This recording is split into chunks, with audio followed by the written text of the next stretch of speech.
Joining us now from Atlanta is Sky News Washington correspondent Annelise Nielsen. Annelise, you are on the ground, of course, where the debate was going on earlier. What's the feeling like? Well, see, this is the interesting thing. We were at a watch party. We're a little bit out of Atlanta, and this is where we were gathered earlier today with a bunch of real diehard Republicans. These were people that were very excited to vote for Trump. And so this was a very similar setup to the kind of watch party I went in 2020, but the mood could not have been more different. Watching the 2020 debate was like being in a room watching UFC. It was a decent fight. There was a lot of talking over each other. You'll remember there was a lot of energy, and there was a lot of energy in the room where we were watching the debate. This time around, it started out strong and then just went flat. And it was because people there realised that this wasn't going to be a good fight, and it wasn't the rules. It was the fact Joe Biden came in raspy-voiced, weak. There were meandering answers. There was difficulty in understanding what he was saying, and he wasn't getting to the point. When he was asked about his age, he just completely went off on a tangent and didn't address the question at all. And when we were talking to people in the room about what they were watching, they were saying that they thought it looked sad. And that's not something you normally see in any presidential debate.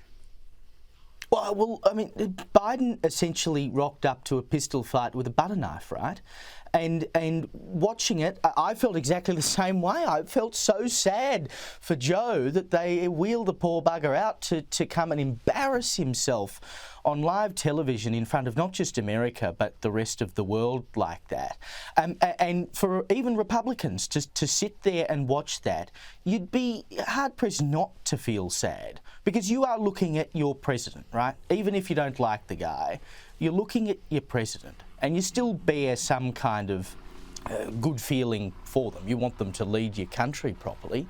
And you watch that, even as a Democrat, you'd watch that and go, we are in serious trouble. And I mean, there's a core of the Democrats that will vote for him regardless, and I think that remains true of the Republicans. There's a core that will always vote for Trump no matter what he does. But what I hear from people too is that they feel scared about the future because they feel uncertain that there's a person like this in that position, and they don't hold any ill will to him. They like things that he's done. They like the guy. They think he's had a successful career.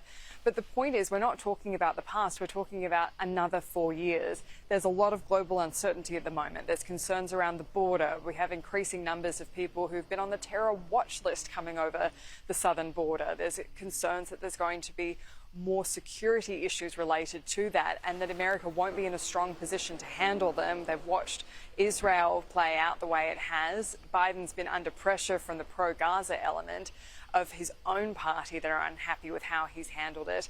And they watched the fall of Afghanistan. And I think that was one point that Donald Trump brought up strongly when Joe Biden rebutted it and said he had no troops die around the world while he's been president. That was just simply factually incorrect, because in the fall of Kabul, we remember there were servicemen killed, and that was very much a message remembered by the people, anyone who has any affinity to the veteran community. And so this is a concern, and there is absolutely live conversation now we've seen in the reactions from Democrats to say that this might be an untenable position to take to the November election. Well, what have you been hearing from your contacts in the US? Is that something that they are now seriously talking about, getting rid of Biden? I think this debate has absolutely changed the game, and I think that this will be something that they'll be wargaming, but the options aren't easy. Essentially, we're looking at the Democrat convention in August, I should say.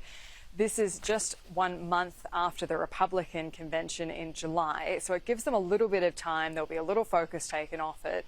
But essentially their options are for either delegates to start pulling their support for Joe Biden and throw it behind someone else and have an open convention, or we're talking about after the convention, the Democrat Party rules are that the DNC can then appoint a candidate. And that might be the more palatable option for them to avoid messiness, insecurity. But they'll be trying to appeal to a core demographic of people who just don't like Donald Trump and want whatever other option there is. So if they throw another candidate in the mix at the last minute, they might really see a big boost in support. But who is it is going to be the big question. Gavin Newsom hanging around the debate and acting oh so offended when he's asked about Biden's age seems to put him in a perfect position to take up that mantle if there's someone else who pushes him out. Yeah, indeed. Now, obviously, Biden was hiding away at Camp David for a week before the debate. Not that it seemed to have done him much good, but what's the plan from here? Where is he going now? Well, he's off to North Carolina, and that's an interesting state in and of itself. Democrats think that they can win back some support in North Carolina, especially around abortion. It's been a very unpopular topic in that state, and with how the state has handled it for young women, especially college-educated women, are abandoning the Republican Party over that. But even with that advantage working in their favour, it's not a confident state for them.